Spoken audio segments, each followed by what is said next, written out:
Hello and welcome back to her revenge arc. My name is Alara, and I am your storyteller for today. Settle in, perhaps with a warm cup of tea, and allow the world outside to fade away. The story I have for you is not one of screaming matches or grand, theatrical showdowns. It is a quiet story, a story of slow, creeping ice and the eventual satisfying crackle as it breaks. It's a story about the power of a single word, and the immense unforeseen world that can be built in defiance of it. It's my story.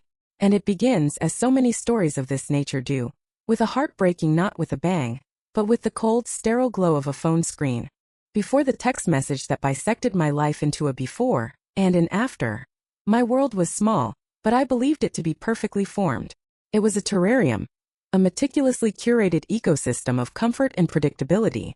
My life with Mark was the centerpiece of this glass-enclosed world. We had been together for 4 years, a length of time that feels like a comfortable eternity when you are in your mid-20s. Our love, I thought, was a well-worn armchair, not thrilling perhaps, but deeply, profoundly comfortable. Our days were measured in shared rituals. We had our specific coffee mugs, mine a chipped ceramic one with the faded painting of a lighthouse, his a sleek, modern porcelain cylinder. We had our side of the bed, our preferred grocery store, our Tuesday night tradition of ordering pizza and watching a documentary. I found a deep, abiding peace in these routines. They were the gentle, rhythmic breathing of a life I had carefully constructed, a life I believed we were building together. I was, by my own admission and by his frequent gentle teasing, a creature of habit. My idea of a perfect evening was a new book, a soft blanket, and the scent of rain on the pavement outside our apartment window. I loved the slow, patient magic of baking, the way simple ingredients could transform into something warm and nourishing. My small balcony was a riot of green, a testament to hours spent nurturing lavender, rosemary, and stubborn little tomato plants. These were my adventures, the journey of a sourdough starter, the suspense of a mystery novel, the quiet triumph of a repotted fern. Mark, in the beginning, seemed to appreciate this quietude. He called me his calm center, his port in a storm. He worked in a high-pressure sales job, a world of aggressive targets and loud personalities. He would come home, his shoulders tight, his face etched with the day's battles, and I would be there. I would have dinner ready, the apartment would be serene, and I would listen as he unburdened himself. I saw myself as the anchor that allowed his ship to sail into turbulent waters, knowing he had a safe harbor to return to. But over time, the nature of his comments began to shift. The gentle teasing acquired a sharper edge, a fine, almost invisible barb that would snag on my heart long after the moment had passed. "Another night in, Alara?" he'd ask, his smile not quite reaching his eyes. "Don't you ever just want to, I don't know, do something?" Doing something, in Mark's lexicon, meant loud bars with sticky floors, concerts where the bass vibrated in your bones, or spontaneous weekend trips to crowded tourist traps that he would see on social media. I had tried. I had put on uncomfortable shoes and smiled through shouted conversations, feeling the social energy drain from me like sand through a sieve. I had stood in sweaty crowds, a fake smile plastered on my face, feeling utterly alien. While he thrived, a fish returned to water. He would call my hobbies cute. "Look at you with your little plants," he'd say, patting my head as if I were a child or a pet. "It's cute." When I'd be lost in a book, he'd peer over my shoulder and say, "Still reading about other people's lives, huh? Ever think about living your own?" Each comment was a small paper cut, insignificant on its own, but cumulatively, they began to bleed my confidence dry. I started to see my quiet world through his eyes. My peaceful evenings became boring nights in. My love of reading became an escape from reality. My passion for baking and gardening became quaint, domestic pastimes. He was slowly, methodically reframing my reality, and I, in my desire to keep the peace, to maintain our well-worn armchair of a relationship, was letting him. I started to believe it myself. I started to see myself as a problem to be solved, a deficiency to be corrected. I tried to be more like the women he seemed to admire on his Instagram feed, women who were always hiking up a mountain at dawn, or laughing with a dozen friends at a rooftop bar, a cocktail in hand. I suggested we go rock climbing once. I spent the entire time paralyzed with fear, clinging to the wall while he and the instructor shouted encouragement that only sounded like judgment. My muscles ached for days, a physical manifestation of my failure to be adventurous. The distance between us grew, not like a chasm, but like a widening river, the current of his disappointment pulling him further and further away. Our conversations became perfunctory. The comfortable silences that had once been a hallmark of our intimacy now felt heavy, fraught with unspoken criticism. The terrarium was no longer a sanctuary. It was becoming a cage, and I could feel the air growing thin. I knew something was wrong, but I didn't know how to fix it, because the thing that was wrong was the very essence of who I was. And I loved him. I loved him enough to believe that maybe he was right. Maybe I needed to change. I was in the middle of kneading dough for a loaf of rosemary bread on a Tuesday afternoon when my phone buzzed on the counter. Tuesday was our pizza night, but I had wanted to surprise him, to do something special. I thought maybe a home-cooked meal, the scent of fresh bread filling the apartment, would remind him of the simple comforts we used to share. My hands were coated in a sticky layer of flour and dough. I wiped them on my apron and picked up the phone. It was from Mark. My heart did a little flutter. Maybe he was texting to say he was excited to come home. I read the message once, then twice, then a third time, the words blurring and sharpening, as if my eyes couldn't quite process the configuration of letters. Hey, I can't do this anymore. It's not you, it's me. I need more. I need adventure, excitement. I'm sorry, but you're just too boring. I've packed a bag. I'll get the rest of my stuff later. Don't wait up. That was it. For years of shared rituals, of inside jokes, of building what I thought was a life, all condensed and dismissed in a single casually cruel text message. But it was one word that my brain snagged on, one word that echoed in the sudden, deafening silence of the apartment. Boring. My hands, still caked in dough, began to tremble. I looked down at them, at the evidence of my boring hobby. The dough was a living thing, full of potential, waiting for warmth and time to rise. But in that moment it just looked like a sad, lumpy mess. A metaphor for me. I looked around the quiet, sunlit apartment at my books, my plants, the half-finished puzzle on the coffee table. The things that had brought me so much joy now seemed like exhibits in the case against me. Evidence of a life not lived.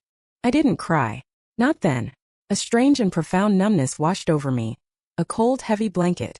I slowly, mechanically, scraped the dough off my hands and dropped it into the trash can. I turned off the oven, which had been preheating. There would be no surprise, no warm bread, no mending of the silent rift between us. There was nothing left to mend. The terrarium had shattered, and I was left standing in the wreckage, with his final judgment ringing in my ears. Boring. I was too boring to be loved. The word clung to me, a shroud I couldn't seem to shake off.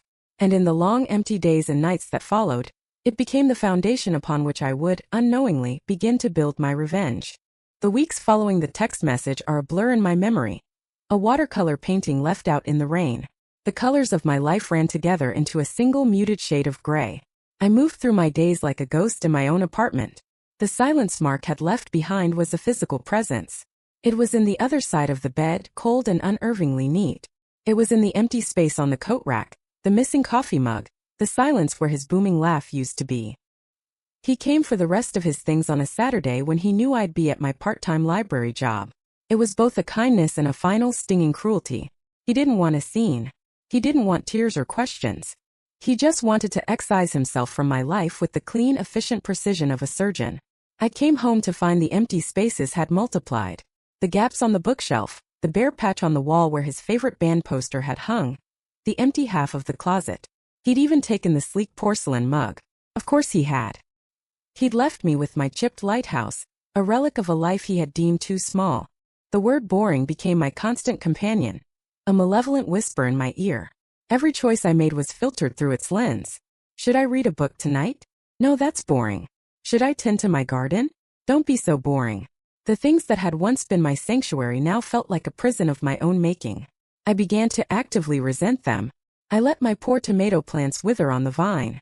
I let dust gather on my bookshelf. I ate takeout from cardboard containers, the ritual of cooking now tainted with the memory of that last, abandoned loaf of bread. My friends tried to help. They took me out for drinks, for dinners, for movies. I would sit amongst them, a smile pinned to my face, but my mind was a million miles away. I was performing the role of a person who was okay, but I was hollowed out. Their well-meaning advice felt like daggers. You just need to get back out there, they'd say. Find someone who appreciates you for you. But how could someone appreciate me when I didn't even appreciate myself? Mark hadn't just left me. He had taken my sense of self-worth with him. He had been my primary mirror for 4 years, and he had shown me a reflection that was dull, uninspired, and fundamentally lacking. Now that he was gone, it was the only reflection I could still see. My job at the local library was my only saving grace. It was a quiet place, and for a few hours a day the silence was purposeful, not empty. I was surrounded by stories, by the infinite adventures and lives bound in paper and ink. I would run my fingers along the spines, a silent communion with 1,000 different worlds.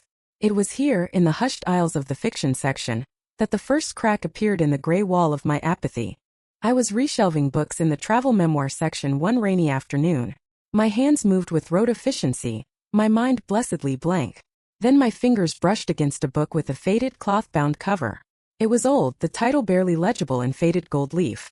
The Sun-Drenched Road. A Journey Through the Andes, 1932. I pulled it from the shelf.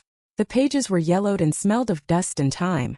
It was a first edition, something that should have been in the special collections. I opened it to a random page. The author, a woman named Adelaide Sterling, was describing the taste of wild-grown coffee on a mountainside in Peru. The sound of a Quechua dialect spoken by her guide. The dizzying feeling of standing on a precipice overlooking a valley shrouded in mist. Her prose wasn't just descriptive, it was visceral. I could almost feel the thin, cold air in my lungs, taste the bitter coffee on my tongue.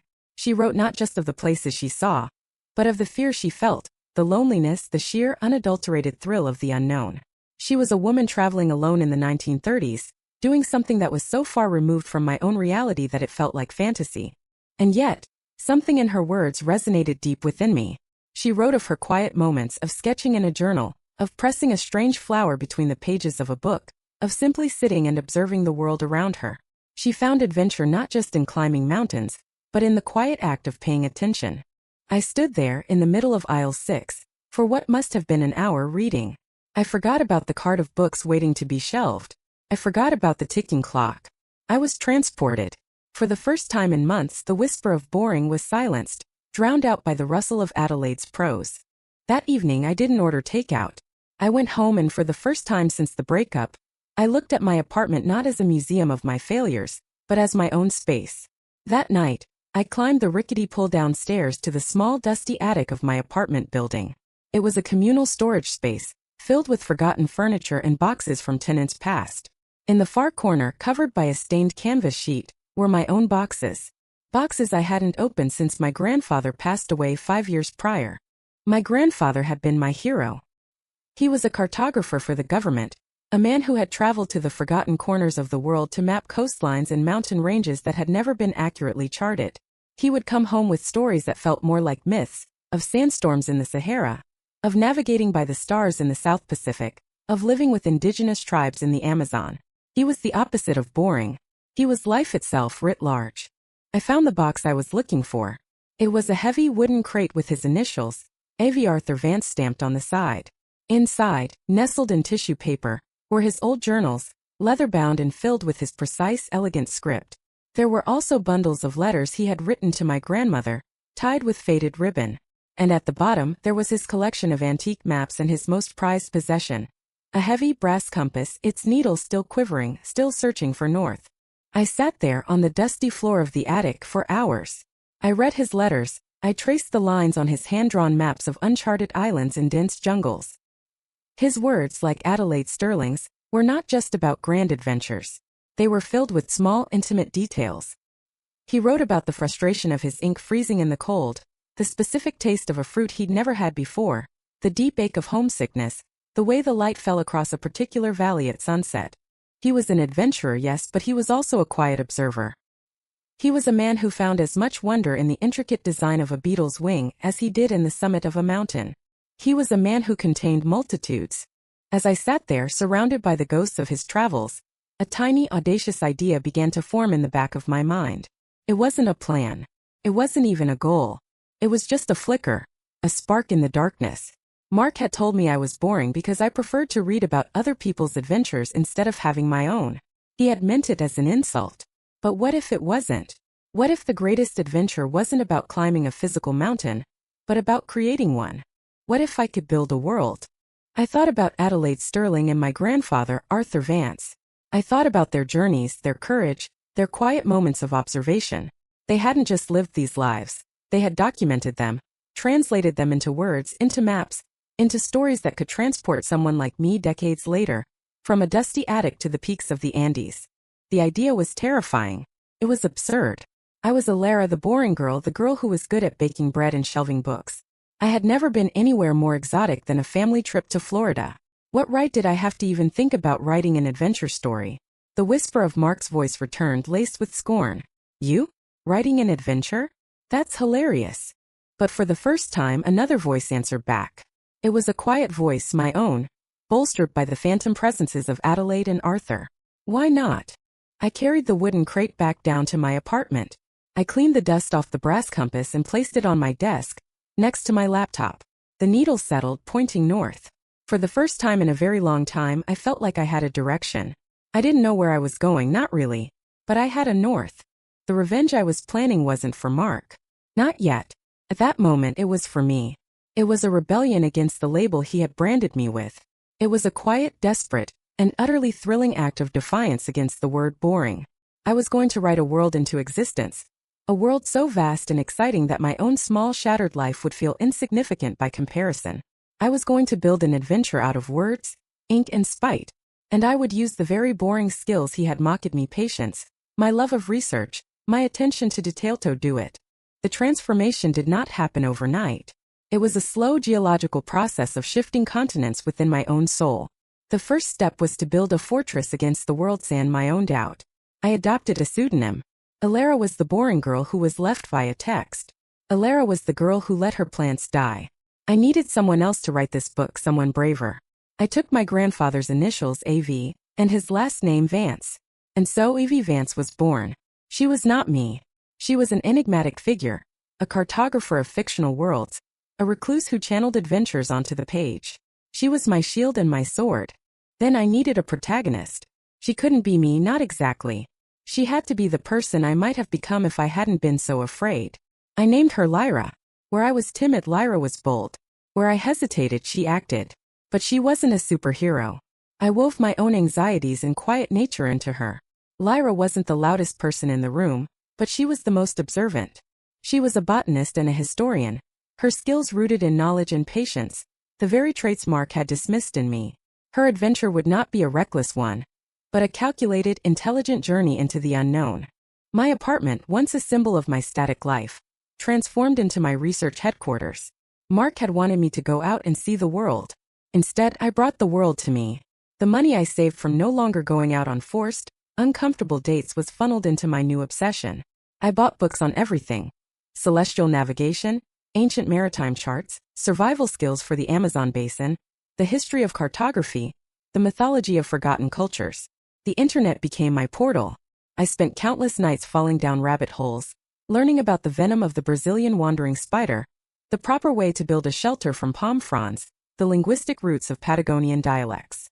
My boring hobbies became invaluable assets. My love of reading trained me to dissect narratives, to understand pacing and plot. My patience, honed by years of gardening and baking, allowed me to spend 12 hours researching the accurate title patterns of a specific Indonesian strait for a single paragraph of my book. My attention to detail meant that every knot Lyra tied, every plant she identified, every star she used for navigation was meticulously, painstakingly accurate. I was creating a fictional world, but I was grounding it in unshakable reality. My living room wall, once bare, became a massive corkboard. It was a chaotic tapestry of maps, sketches, timelines, and notes. I mapped out Lyra's entire journey, from a dusty London archive to a treacherous passage through the Strait of Magellan, into the dense, uncharted rainforests of a fictional South American country I named Viridia. I drew the flora and fauna of this imaginary land, created its myths, its history of failed expeditions, its lost cities. The book was to be called The Serpent's Compass. The title came to me one night as I was polishing my grandfather's brass compass. The serpent, a symbol of danger, secrecy, and ancient knowledge. The compass, a symbol of direction, science, and hope. It was the perfect metaphor for Lyra's journey, and for my own. The writing process was a brutal, beautiful war. There were days of exhilarating flow, where the words poured out of me and Lyra's world felt more real than my own. On those days, I would write until my fingers ached and the sun came up, fueled by coffee and the sheer joy of creation. I was no longer Alara, the heartbroken librarian. I was Evie Vance, chronicler of epics. I was living 1,000 lives through Lyra. I felt the humid Viridian air on my skin. I heard the cry of strange birds. I felt the terror of being hunted through the jungle. But there were other days, days of crushing, suffocating self-doubt. The whisper would return, louder than ever. Who are you kidding? You're a fraud. You've never even been on a real hike. You're writing about courage from a place of fear. On those days, every sentence felt clunky and false. The blank page was a glaring white judgment. I would read back what I'd written and see only the work of a boring girl playing dress-up. During those dark times, I would hold my grandfather's compass. I would read his letters again, or a passage from Adelaide Sterling's book. They were my anchors. They reminded me that adventure was a state of mind as much as a physical act. Their spirits felt close, like silent collaborators, whispering encouragement from across the veil of time. I lived a hermit's life. My friends' invitations were gently but firmly declined. They worried. They thought I was still mired in my heartbreak, retreating further into my shell. They didn't understand that I wasn't retreating. I was building. I was forging a new world in the smithy of my solitude. My life was still quiet, still lived mostly within the four walls of my apartment. From the outside, I probably looked even more boring than I had with Mark. But on the inside, I was trekking through jungles, deciphering ancient codes, and fighting for my life. After a year and a half of this monastic existence, I typed the final words. The end. I stared at the screen, my heart pounding. It was done. A manuscript of over 150,000 words sat on my hard drive. It was a complete breathing world. It was the best thing I had ever done. It was the only thing that mattered. A wave of terror and elation washed over me. I had done it. I had built the mountain. Now I had to see if anyone wanted to climb it.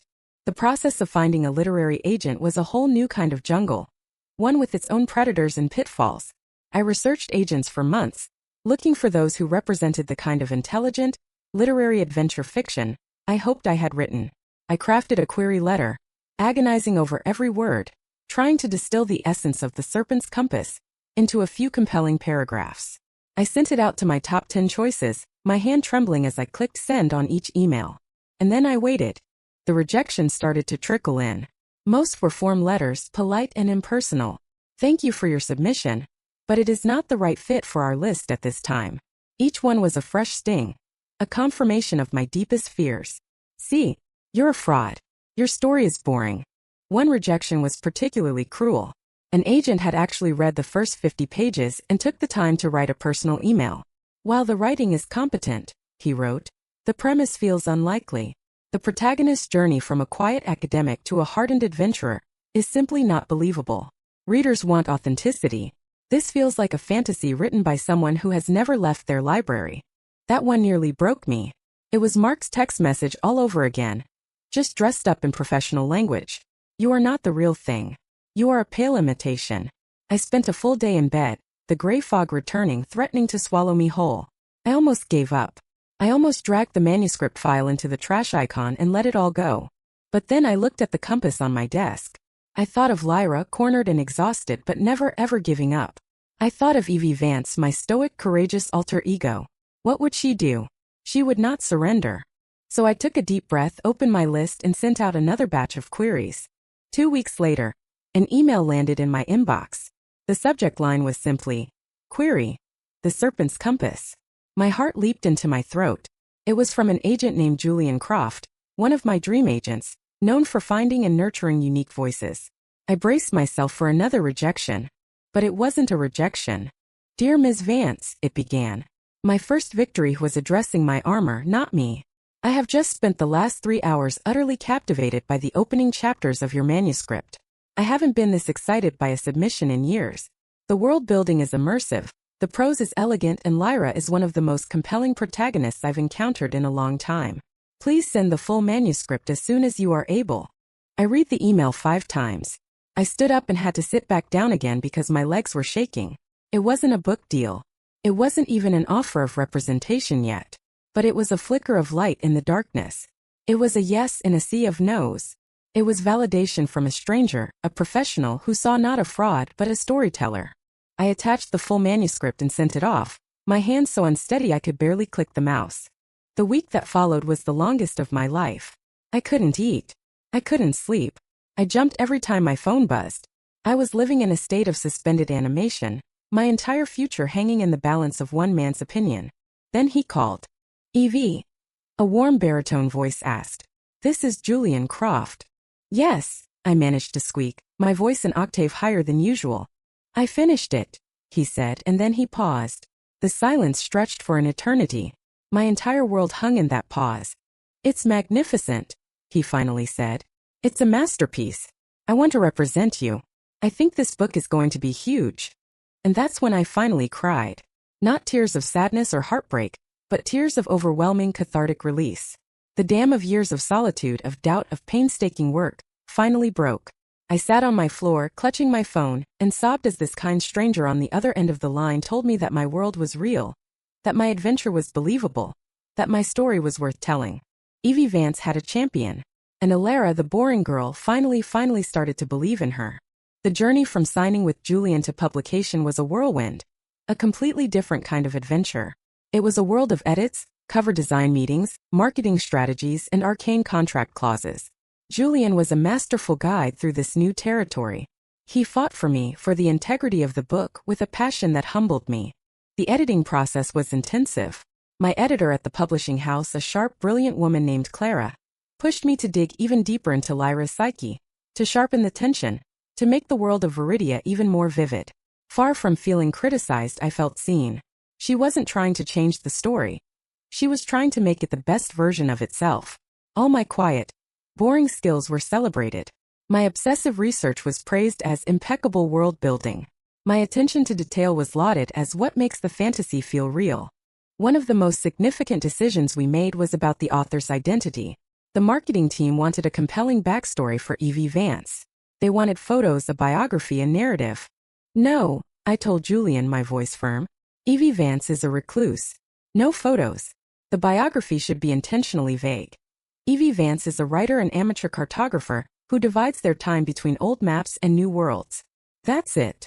Julian, to his credit, understood immediately. The mystery angle, he said, a smile in his voice. I love it. It makes the author as intriguing as the book. It wasn't just a marketing gimmick. It was a necessity. I wasn't ready to be seen. I needed the shield of Evie Vance to face the world. The name was my armor, and I was not yet ready to take it off. Alara was still quiet, still healing. Evie Vance would be the one to face the critics and the readers. The day I held the advance copy of The Serpent's Compass in my hands is a moment seared into my memory. It was real. A solid, physical object. My name, chosen name, was on the cover, embossed in gold foil. The cover art was stunning, a lush, atmospheric painting of a jungle canopy with a brass compass gleaming in the foreground. I traced the letters of the title with my finger. I opened it and smelled the ink, the paper. Smelled like victory. I had built this. Out of heartbreak and spite and loneliness and hope, I had built this. The book was released on a Tuesday in October.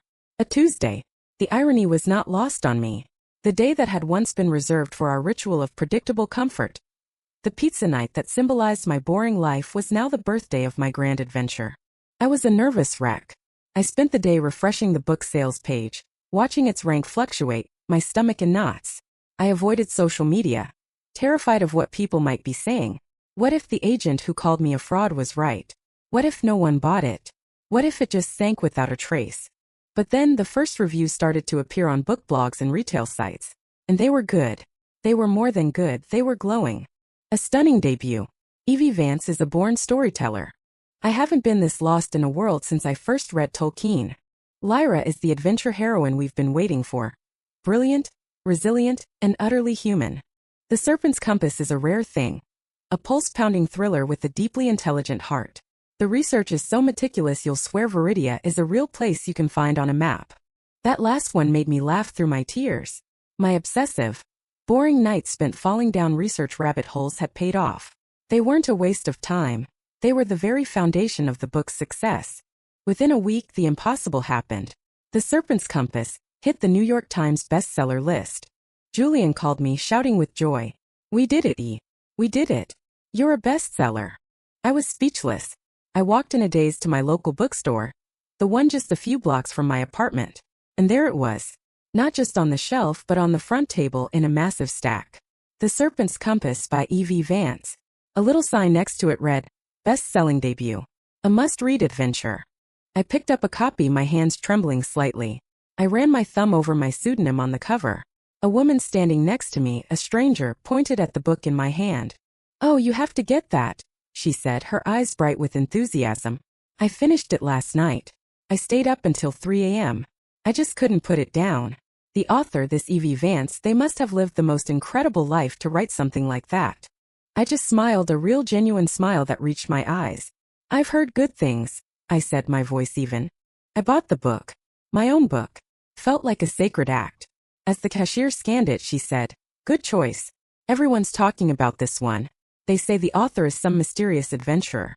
No one even knows if it's a man or a woman. Kinda cool, huh?" "Very cool," I agreed, a private secret joy bubbling up inside me. The success was surreal. The royalty checks that started arriving were life-altering. For the first time, I wasn't just scraping by. I was financially secure. The first thing I did was quit my part-time job at the library. I walked in and gave my notice, and my former boss, a kind woman who had seen me through my grayest days, hugged me. "We'll miss you, Ilara," she said. "But I have a feeling you have bigger stories to tell now." She had no idea. My life didn't change drastically on the outside. I didn't buy a fancy car or a new apartment. I paid off my student loans.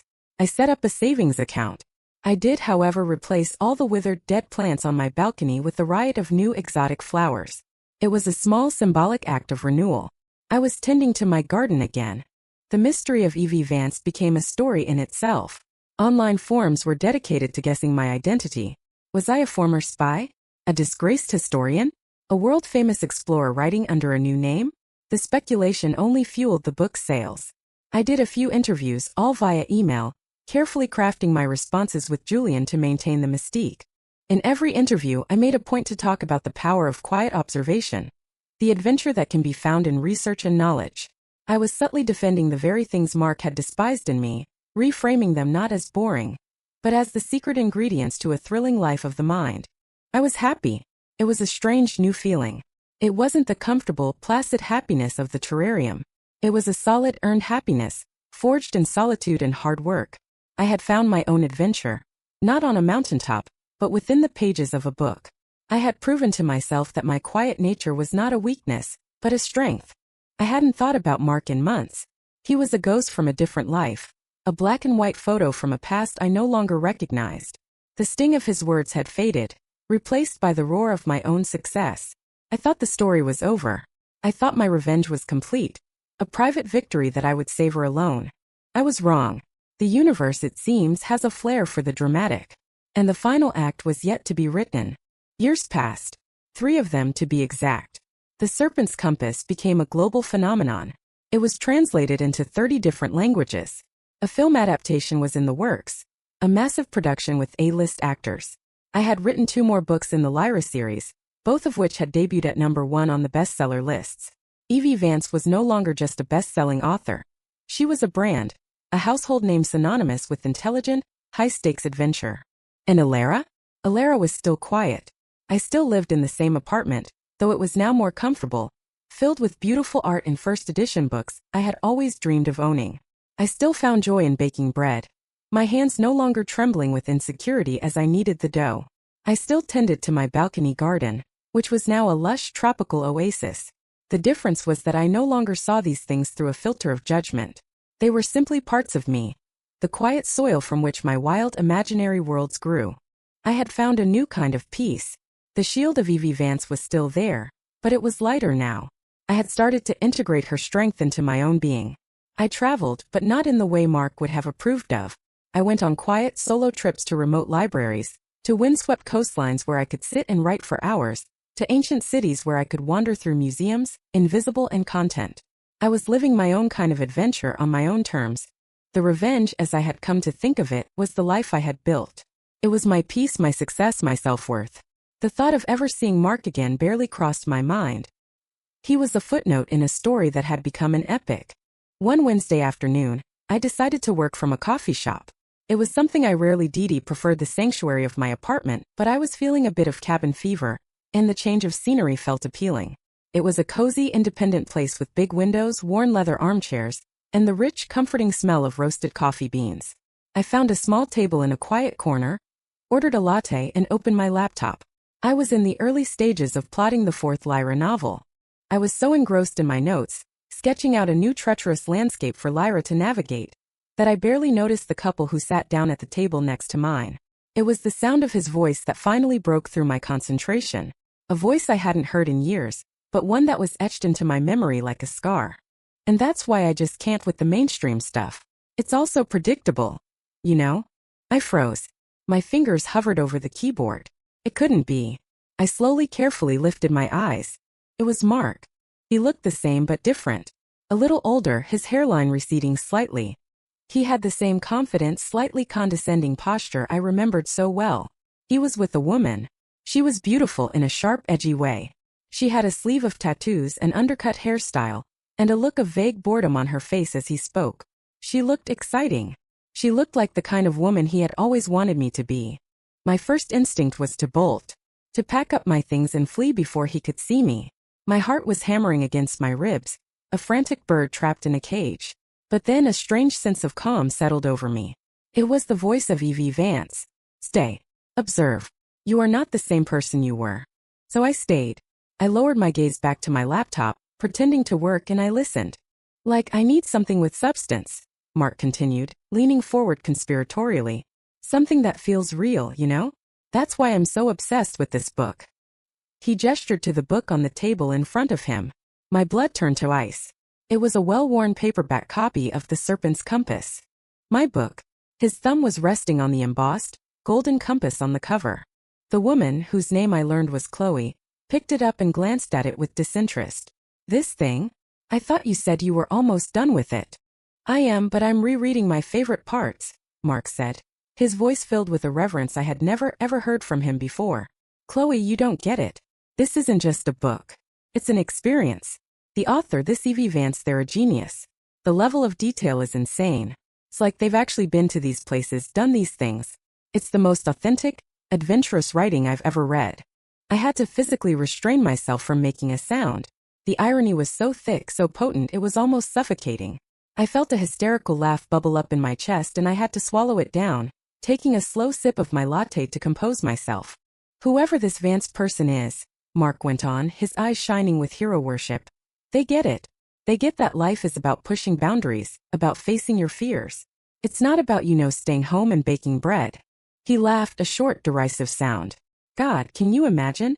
Someone that boring trying to write a book like this? It would be a joke. Chloe shrugged, scrolling through her phone. Whatever. Is the movie out yet? I heard Chris Pratt is in it. It's not about the movie, it's about the prose, Mark said, his voice laced with frustration, as if he were a great intellectual trying to explain fine art to a child. I'd kill to have a conversation with this author, to pick their brain, to just bask in their aura of adventure. That was it. That was the moment. A cool crystalline calm washed over me. The frantic bird in my chest was silent. I knew what I had to do. This wasn't about anger anymore. It wasn't about yelling or causing a scene. It was about closing a loop. It was about a quiet, elegant checkmate. I took a moment to gather myself. I closed my laptop slowly. I stood up and put on my coat. My table was right next to theirs, and to leave I had to walk past them. This was my chance. I took a deep breath. As I walked past their table, I accidentally let my leather-bound notebook slip from under my arm. It fell to the floor with a soft thud, right by Mark's feet. Oh, excuse me, I said, my voice quiet and even. No problem, Mark said, bending down to pick it up without looking at me. He was still in his lecture mode. You gotta be more careful. It's a jungle out there. He chuckled at his own terrible joke. He picked up the notebook and his hand froze as he started to straighten up. His eyes met mine. The recognition was not immediate. It was a slow dawning horror that played out across his features in agonizingly slow motion. First confusion. Do I know you? Then a flicker of familiarity.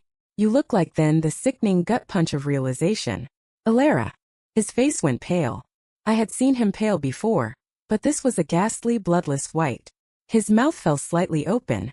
Alara, he whispered, the name sounding foreign on his tongue. Hello, Mark, I said, my voice betraying none of the turmoil I had felt just moments before. I was Evie Vance now. Calm. Controlled. The author of my own story. What are you doing here? He stammered, still holding my notebook. I live nearby, I said simply. I held out my hand for the notebook. He gave it to me, his movements jerky, robotic. His girlfriend, Chloe, was now looking between us, her expression shifting from boredom to curiosity. Mark? Who's this? This is Alara, he said, his voice strained. An old friend. Friend. The word was a joke.